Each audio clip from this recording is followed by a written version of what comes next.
In my last video, I discussed my SMART goals framework.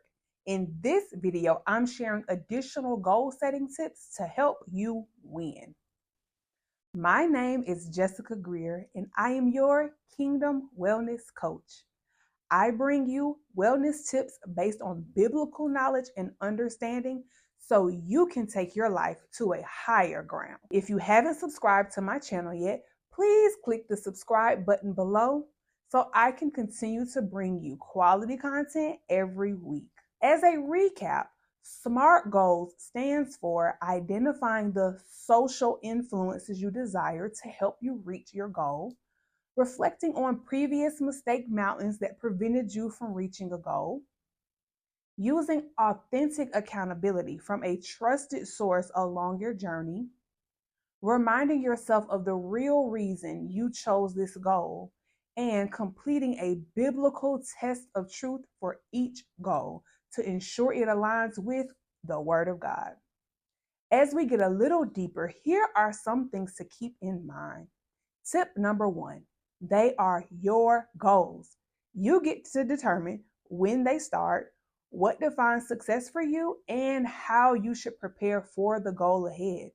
No one ever said that your goals need to start on the first of the month.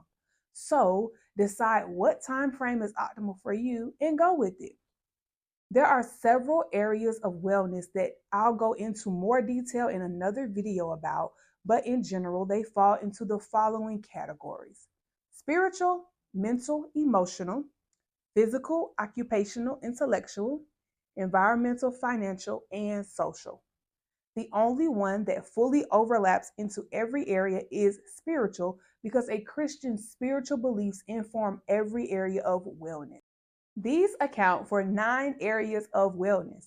With that being said, tip number 2 is that it would be unwise to develop more than one goal per area, because as a human, you can only do but so much. Each goal requires several parameters you need to think through, so why create more work on yourself? Now, it is okay to have progression goals. Once you have completed one, you can have a game plan as to how you address the next one. For example, if I'm trying to get my finances in order, I may want to first set a goal to save $1,000 in my new savings account at the bank. Once I have saved $1,000, I would then move on to tackling some debt by using the same amount I was previously saving to pay towards the principal balances.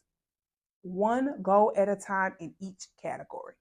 Tip number 3, take all the time you need to do your research of all your options that you need to achieve the goal.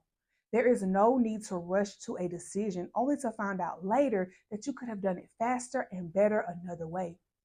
You should be praying for direction about how to approach a goal, developing the right mindset about that area of your life based on the Word of God, and searching online or amongst colleagues for useful information around the goal you have. For all you know, you may come across someone else who has been there and done that. Give yourself about 30 days to develop your commitment around a goal and researching the ins and outs so you can execute with precision. Tip number 4 is, after giving your goals some thought, the next step would be to develop the rollout plan. Which goals fit where on the calendar? Some goals may be best to achieve during the spring months or even over the summer, while others need to wait until the kids go back to school or when you have some time off of work that you can put into it. Put your goal start dates on the calendar with a reminder when you need to prep for them. Do not start all of your goals at the same time.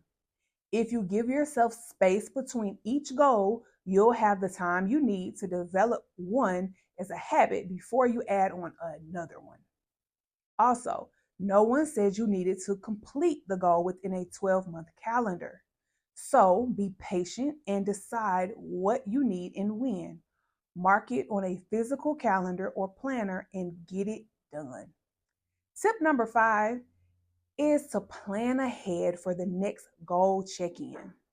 This requires you to reach out to your accountability partner.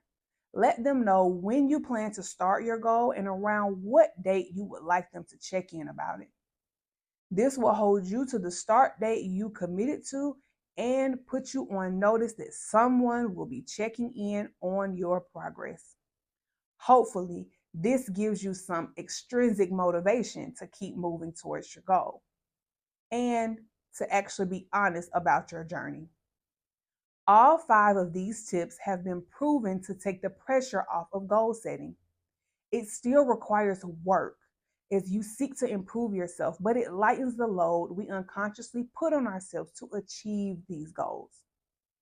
I invite you to take advantage of my free opportunity for you to schedule a 30-minute coaching consultation with me. This is at no cost to you. We will discuss your upcoming goals and use my SMART goals framework to plan for your success. Scan the QR code on the screen or click the link in the description to get booked today. Drop a heart in the comments if this was helpful content, and don't forget to hit that subscribe button below. Until next time, be blessed.